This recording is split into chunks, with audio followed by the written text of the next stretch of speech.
Stanley, meet Coldplay. Coldplay, meet Stanley.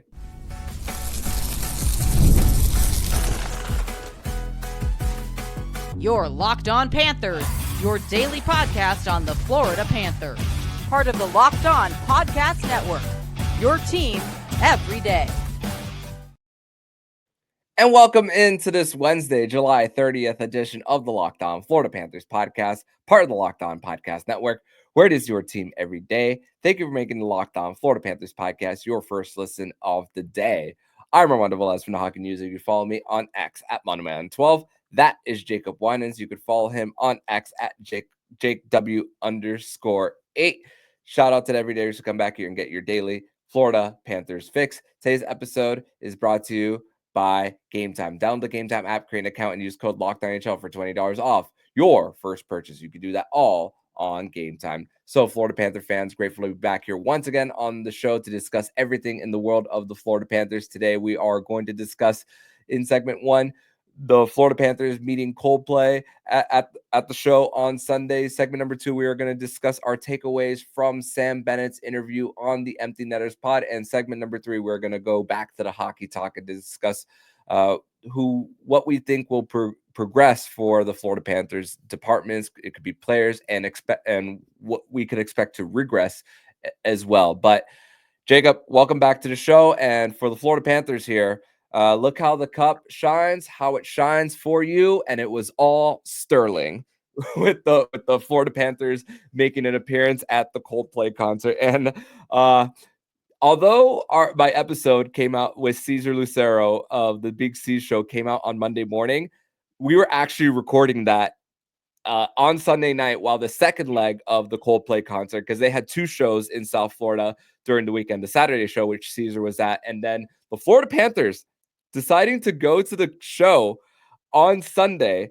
And then, the celebration continuing, Coldplay is worldwide. The Florida Panthers are a more recognizable brand even overseas now. I mean, yeah, we know how popular they are in Finland, Sweden, Czechia, everywhere. But man, how iconic of a brand where even the lead singer of Coldplay, Chris Martin, even spoke about meeting with the Panthers even before, and then how much fun the guys were enjoying at the show on Sunday. Yeah, I think one thing that if we hadn't learned last year during the Stanley Cup celebration that we definitely are learning now this year is the Panthers know how to party. That's definitely for certain. This is a team that they're kind of on their second world tour of shenanigans after last year, and it's cool to see. I think for a team that got a lot of hate, that got a lot of bad press, that is without a doubt the most hated team in the NHL. Yeah. They've definitely earned the right to celebrate and have a long summer of doing the fun things that they want to do, and taking Stanley along with them. Doesn't really get much better than that. So I thought it was awesome. It's my favorite show at this point. Just like last year, where's the cup going to end up next? Definitely didn't expect to see the guys drinking out of the cup at the Coldplay concert, but that was super cool. And one thing, I don't know if you caught, but I thought it was hilarious when Gus Forsling was there, and someone behind him, it might have been Ekblad, I don't know who it was, just kept lifting up his shirt and trying to show his abs to the camera in front of the whole crowd. I thought that was pretty funny, but I love seeing the guys hang out together in the off season, continuing to celebrate the back-to-back championships. Yeah, and then being on the suite level, the ones that we saw, the ones that were that we got to see mostly on camera were Seth Jones, Gustav Forsling, and Aaron Ekblad. I saw Bill Zito in the background. I saw one of the Florida Panthers cameramen there. So that was all.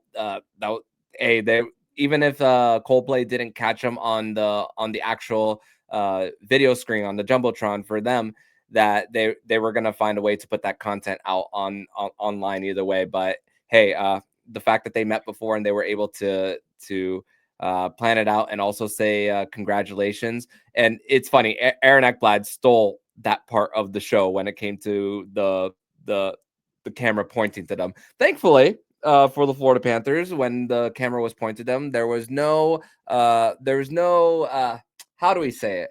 Someone being with another person that they're not supposed to be, and them hiding, and then Chris Martin saying something about being shy or having an affair of some kind. So that situation didn't happen. But yeah, Aaron Ekblad stole the show. Yeah, lifting up, it was him lifting Gustav Forslink's shirt and showing the abs, and it was Aaron Ekblad saying, "Hey, we got to keep the wives away from Gus because of how ripped he is." And I remember just speaking last week, comparing Gustav Forsling's physique to Hulk Hogan. I mean, may he rest in peace.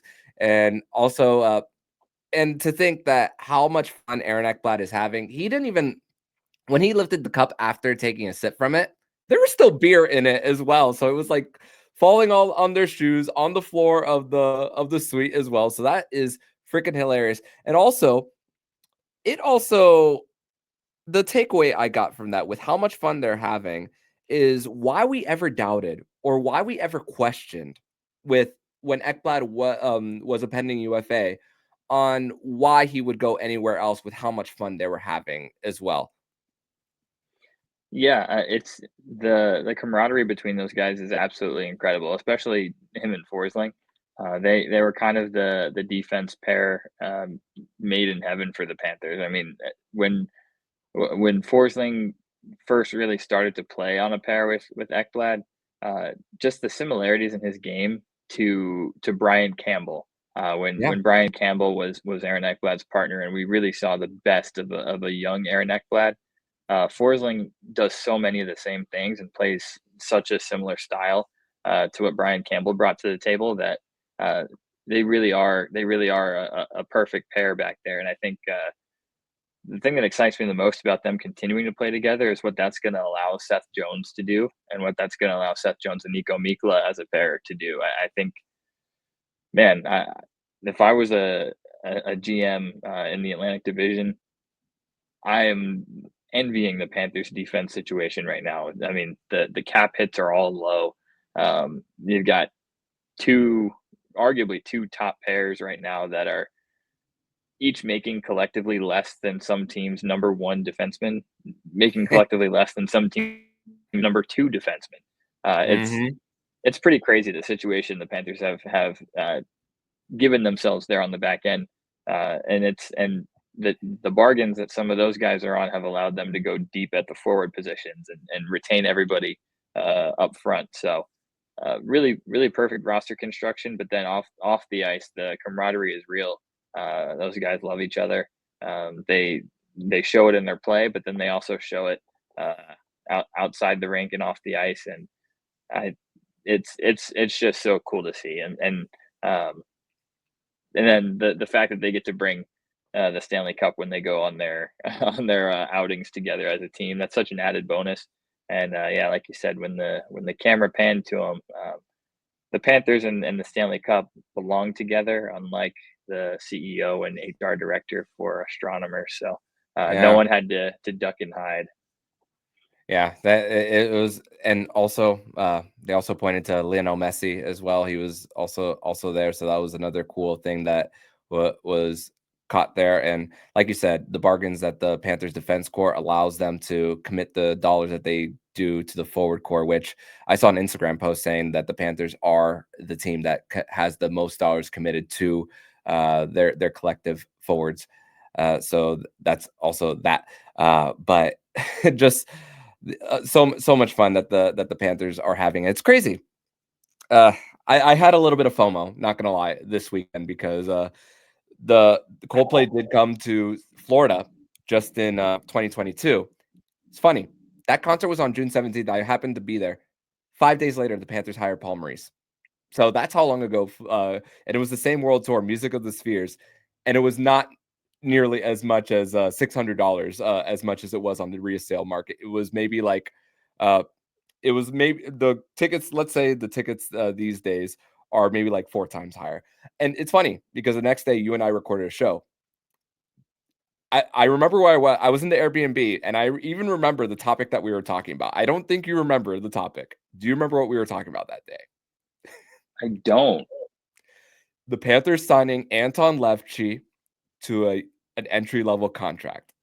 Wow. That's my memory of that is like it's a Wow. you remember where you were when you record certain episodes. So yeah, that's how long ago that was. I Which was high on Lefty. I thought Lefty was gonna be a player for us. I really did.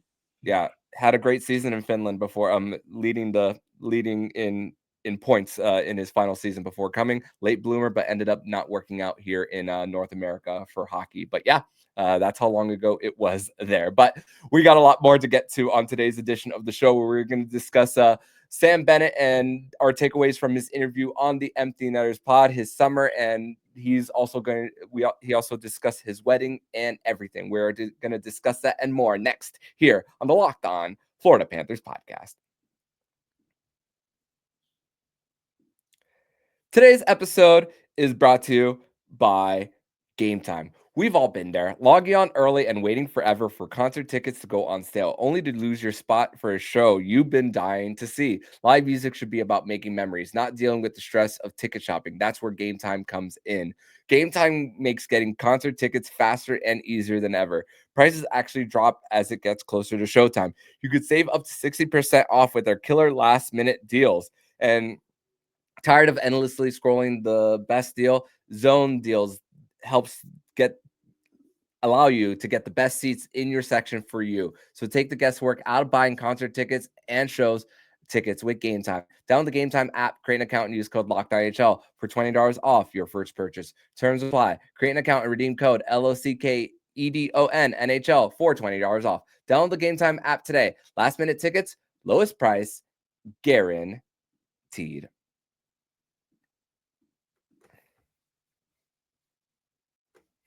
Back on this Wednesday, July 30th edition of the Locked On Florida Panthers podcast. Thank you once again for making the Locked On Florida Panthers podcast your first listen of the day. Armando Velez here with Jacob Winans here on another edition of Winans Wednesday. So Sam Bennett went on the Empty Netters pod. Check out that podcast from the Power Brothers. A show that that brings so many players that they interview. And they were also at the Stanley Cup final. They were at the Four Nations. They also got to celebrate with the Panthers after the Stanley Cup. So make sure to check out that conversation. So Sam Bennett was their special guest. Sam Bennett, the biggest takeaways that I heard from this interview is Four Nations. I wanted to go there is the biggest one, is how much we were anticipating the fights or between USA and Canada, and how warmups was Brady talking with Bennett about dropping the gloves, and then Bennett saying no, I'm not. You're not going to tell me when. But then the motivation to actually do it was when he saw Kachuk and Brandon Hagel dropping it right at the opening puck drop, and then saying, "Well, I guess we got to do it now." And he said he didn't see it coming from Team USA, but didn't see it as a surprise with how much he's known Matthew Tkachuk for years. And then here's the part where I was a little bit surprised. After the Four Nations, they had no discussions about it at all on the team playing back to South Florida. So that one I was a little surprised with. How about you? A little surprising, but then the more I kind of thought about it, I'm not all that surprised. I think it shows a little bit of their ability to kind of quickly put that behind them and immediately get back into their team environment. And we don't see this as much in sports outside of maybe soccer, where you could have mid-season tournaments where you're going to play for your country, and you have to return back to your club, and maybe you played against some of your own teammates in heated rivalry games internationally. It's not that common in other sports, but we have definitely seen situations and cases where that can create a rift between teammates, where you're unable to let that go and get back into the groove of just being teammates again. So I think it definitely speaks to the maturity and the character of that of Mhm. those guys to, it could have been a situation where people are, I don't know, rubbing it in or Yeah, making understandable. light of it or things like that. And I like that they just didn't really take that approach at all, especially given the situation that Matthew Kachuk was in, where he suffered a pretty serious injury, and I think they're, the Four Nations win was huge for our Panthers who are on Team Canada, but I think the concern for Kachuk definitely had to be high from everyone involved. No one knew what the extent of it was or uh, kind of how he was going to progress over the rest of the season. So there was a lot up in the air, and I think it was just something they wanted to put behind them. But on the other hand, I also can see why the Panthers are champions for a reason. I'll put it that way. And the competitiveness from every single guy on that roster, uh, there's no doubt that every guy who participated in that tournament went there wanting badly to win that tournament. And I think the guys who came up short, uh, that's not something that they were just going to take lightly either, and just Yeah. shrug it off and be super open to, hey, let's laugh and joke and talk about it and recap. No, they were definitely uh, bitter about not winning, because that's what makes this Panthers team a team that has become back-to-back champions. Everyone has super high compete level, and everyone wants to win at all costs, even if that means they're against each other for a couple of weeks. So, not all that surprised, and definitely gives us a little bit of insight into what's coming for the Olympics, because the Panthers are going to have a ton of guys there again, and every Mhm. single one of those guys is going to go there with the single purpose of winning a gold medal. And it's a good bet to say that a couple of Panthers will probably get some gold hardware in that tournament too. This time last year, we weren't penciling Sam Bennett into the Four Nations roster. No, Now, he's definitely in the Olympic roster after no doubt. playoff, Four Nations after. Uh, we we've definitely flipped the narrative on Sam Bennett for and once again, maturity from both Sams to just move on and focus once again on winning the cup. Also, the amount of time off that they have in between celebrating and going on back on the ice. Sam Bennett did say that they early August is when he's going to be back on the ice. Obviously, a little different when you win a championship versus when your season ends earlier. But not a concern on my part from my perspective, because they're playing all through May, all of June. Their bodies are going, so they're still fresh. Yeah, they're they're absorbing hits more and more, and their bodies are going a little bit of mileage, but that's a lot of momentum and energy that's going through the offseason, that it's just getting on the ice a little later, but still it's kind of like the same routine that they would do if even if their season ended a little earlier, but it's just a lot closer to training camp. Also, he discussed about the wedding, lifting Keith Kachuk up at his wedding and then continuing it to Matthews, but not pleased about the Panthers goal song being played. It was supposed to be a small, intimate wedding uh, the the agreement was to not mention anything hockey related. Sam Bennett marrying someone that he'd known since elementary school, and then being of an intimate moment, and then but he did say that they did get over it after the DJ played the Panthers goal song for them. So that one we discovered a little bit there. Uh, so another thing that I was intrigued by when it came to uh, when it came to what they were discussing is the ability to keep guys together. Yeah, they talk about it, but you got to kind of pick and choose what you talk about when it comes to specific numbers. You don't want to step on someone's toes and affect someone's livelihood. Yeah, these guys are millionaires. Yeah, these guys are these guys live better lives than you and I. But you don't want to go ahead and affect and say, "Hey, take this much," and tell someone how they should manage their finances and how they should manage their contracts. But the fact that they didn't say specific numbers, but they still wanted to find a way, it's still amazing how once again they were able to put it back and bring it back together. Yeah, it's incredible work from the front office, but uh, equal to that is just the unselfishness of the players because you can look up and down this roster and find so many guys on this roster who are going to be making well under what their market value would have been had they decided to leave. And when you have that kind of trickle down effect where uh, one guy is making a million less than he probably is worth in AAV, and then the next guy is making 1.5 less than he's worth. The next guy's making 1 million less than he's worth, and the next guy's making 2 million less than he's worth. All of a sudden, you've got four guys who took a what looks like a slight pay cut to them. Four guys do it, and now you've got enough money to sign Brad Marchand. Like Mm-hmm. that's really what we're looking at with the way this team is constructed right now. It's everyone doing their small part, and it sounds ridiculous to say $1 million per year pay cut is small. It's not a small amount of money by No, any means, but no. when guys are taking a small on paper pay cut relative to the rest of their salary, when several guys do it, that adds up very very quickly in a salary cap world, and that could be the difference between having that championship piece on your roster and not having it. And the Panthers definitely could be in a situation where it went the other way, and they're having to let guys walk, or they're not able to make a fair offer to some guys, and we've seen the Panthers in that situation before, but the unselfishness of the guys to continue to leave a little bit on the table. It's almost like it's like when you hear the stories about someone going to Starbucks and paying for the order of the person behind them. When you double it and pass it on, for lack of a better term, it adds up quickly, and you can definitely use that in the salary cap era to make a splash or retain a really big piece.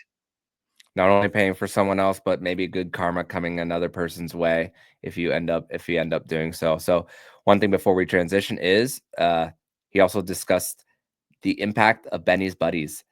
The fact is not only the donate and the pet fees that were the adoption fees that were waived, but the amount of fans around the region that heard of Benny's bunnies, but buddies, excuse me. They went to the Broward Humane Society, maybe not expecting to bring home a cat or a dog, going in pet, and then hey, they're adopting a pet and they find a home. So it's more than just him donating. It's a trickle down effect as well. And also, Sam Bennett said that he will be selling some merch somewhere down the line. So make sure to keep an eye out on that. If you wanted to listen to the whole interview, you could listen to it at the Empty Netters podcast with the Power Brothers. So make sure to check that out there. Only so much we could fit in a 10-minute segment. But we're going to transition over to segment number 3, where we're going to discuss the places for progression and regression on this Florida Panthers roster when it comes to the upcoming 2025-26 season, as the Florida Panthers are attempting to three-peat. We're going to discuss that and more next here on the Locked On Florida Panthers podcast. Segment 3 here on this Wednesday, July 30th edition of the Locked On Florida Panthers podcast. Thank you once again for making the Locked On Florida Panthers podcast your first listen of the day here on a Wednesday. So, getting back to the hockey talk here on the show, where the Panthers, yes, they are once again running it back, but here is the thing when it comes to the Panthers and their roster is you are getting a year older for the squad. And it, as much as we want to see this Panthers team exactly have the same exact stats, the same exact journey, we are going to see a little bit of differences this time around. And we are just discussing regular season when it comes to this Florida Panthers team on what we believe that would be a sense of progression and regression in the lineup for the Panthers team here. And I have a few players that I want to name here for the Panthers on some progression. And this first one is going to be obviously some low hanging fruit for the Panthers here. And one of the names is Carter Verhaeghe. Just north of 20 goals this season, where he's usually around the 30. He's had 40 goals before in his career, so that's a little bit of a, once again, low hanging fruit for the Panthers here. That's one that I'm expecting to progress come the 2025 to 26 season.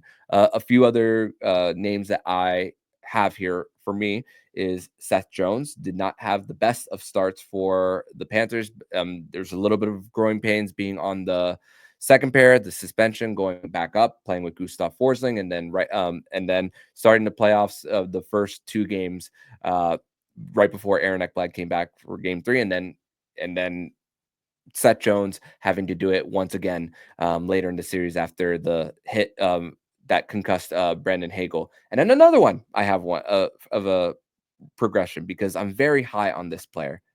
I think Mackie Samoskevich has an opportunity to truly have a 20-goal season, possibly get up to at least the ceiling this year to get up to 25. Just felt a little bit short of 20. He's probably going to be trusted with possibly more second line minutes, more than likely. Maybe a power play 1 chance. I mean, he did start on that unit in the first round. So that's possibly a player that I could see take a little bit of a step up this upcoming season, as there are more mileage on this Panthers team, but Mackie Samoskevich is still kind of a spring chicken. Definitely. I think if we're talking progression, I think he's probably at the top of my list. He's going to have every opportunity to progress, especially with Matthew Tkachuk expected to start the year on LTIR. There's a top 6 spot for the taking. He's going to get power play time. He got some power play time last year and did really well with it. And I think Mackie is probably my prime candidate for progression here. I think Carter Verhaeghe is the obvious one. I think he gets back closer to what we're used to. I think Seth Jones is another one. Spent more than half his season in Chicago, and kind of once he got to the playoffs, really found his game again, what he used to look like in Columbus, and I think he can get back to that level. But my biggest progression candidate, well, I have 2. Biggest one for me is Anton Lundell. Mm-hmm. I think this is a big year for Anton Lundell because he's gone into every season for the past few years with at least one new winger on his line. We saw him be really productive with Marchman and Reinhart. We saw him really struggle with Luostarinen and Nick Cousins. We saw him have some really good success with Etu and Tarasenko. We saw him play okay with Etu and Jesper Boquist, but now he's going to have Etu and Brad Marchand. That's the best set of line mates that he could possibly have, and I think that's going to really allow him to explode into a breakout year. So Lundell's my prime progression candidate right now, and then I got a guy who wasn't on the Panthers last year, and that's Daniil Tarasov. I think he has a massive opportunity to find his footing as an NHLer in a backup role. He's going to be playing behind the best defense he's ever had, and playing under a guy that he sort of idolized growing up, and has ties dating back literal generations back to his own dad and Bob looking up to him. So I think it's a perfect situation for him to grow, perfect situation for him to develop in a great goaltending department. And I think he's another really solid progression candidate. Yeah, and Daniil Tarasov getting getting that deal to be with the Panthers as an RFA, and then getting that opportunity to just learn and be a sponge behind the Hall of Famer, the future Hall of Famer, which regression candidate for me. Here, it's funny because this player actually regressed quite a bit during the regular season after he signed his 2-year extension. But he also has an opportunity to at least give the Panthers possibly a reason for him to stay when Matthew Tkachuk is ready to be inserted back into the lineup. And I have Jesper Boquist as a possible regression candidate. After he signed that contract, it was a while until he scored his next goal. From January 12th on, it was a kind of a little bit of a struggle in and out of the lineup, up and down. But yes, we're talking about regular season for this upcoming season, but he stepped up big in multiple situations for injuries. Evan Rodriguez's injury in the Toronto series, Sam Reinhart's leg injury in the Carolina series, both reinserted and then score a goal. Great off the puck. Although he is not the biggest of guys, he can sometimes win his battles, but I do think that that possible pressure could possibly get to him, and I do think that's a possible regression candidate. Maybe even the same thing with Evan Rodriguez of feeling that pressure as well. And another one, and I think it's because of possibly age, Sergei Bobrovsky. It's funny because we also had a podcast a few weeks ago discussing why certain outlets might be hesitant on putting Sergei Bobrovsky maybe in like a top 3 or a top 2 based on what he's done these last 2 years. But again, you could see a situation where Bob has maybe a 902 save percentage in the regular season, then turns it right back on when it's ready in the postseason as well. So maybe that's a possible regression. And like you said, Tarasov could possibly like once again ease the load. I don't think it's going to be more than I think it's still going to be 50-30-ish around there, but I do think that those long postseason runs are going to take a little bit of a toll, and it might be a slow start but a good finish. But the early numbers possibly for Sergei Bobrovsky might skew them in a certain direction that it might be a little bit difficult to recover numbers wise for Bob. Yeah, that wouldn't surprise me necessarily. The defense is going to be great in front of him, but just the way the Panthers played, it's such an aggressive style. Defensemen are asked to jump up into the rush. It's a team that's going to take some chances. It's a team that's also going to be missing one of their biggest star players to start the year. So guys are going to be asked to carry a little bit more of the load, and things might not look exactly the same systematically. So yeah, I could see Bob having a little bit of a regression. He's not going to crack my list, but I definitely see where that's coming from. My list, number one on my list as far as a regression candidate is it's Sam Bennett, and it's not necessarily a fault to him. He had a terrific season last year, but the pace he played at in the playoffs is just not. There's no humanly possible way for him to continue that, but just the fact that Matthew Tkachuk is going to miss a big chunk of the season. He and Sam Bennett have been a 1-2 punch on that line really for the entire time that Tkachuk has been here. That's been a duo that's been rock solid. So Bennett's going to have to play with other guys. You expect Mackey to be one of those guys. Evan Rodriguez could be one of those guys. There's definitely opportunity there on that line, but it's going to look different because Sam Bennett's not going to have Chucky on his wing. Another regression candidate, Jesper Boquist is definitely on my list for all the same reasons you said. Evan Rodriguez is on my list as well, just because the playing time might not be there for him as we get deeper into the season. And honestly, he may not end up being a Panther when we get deeper into the season if the salary cap toll has to be paid. So we'll see what that looks like as far as Erod and his situation goes. A regression candidate for me, though, is Dmitry Kulikov. I thought he was pretty solid last year. Definitely didn't look as comfortable in a second pair role as he ended up looking in a third pair role as we got down to the end of the season. But at some point, age is going to catch up with him, as well as the fact that he is the guy who seems to be given the rotating the rotating door of partners each year, and that's just the nature of how it goes.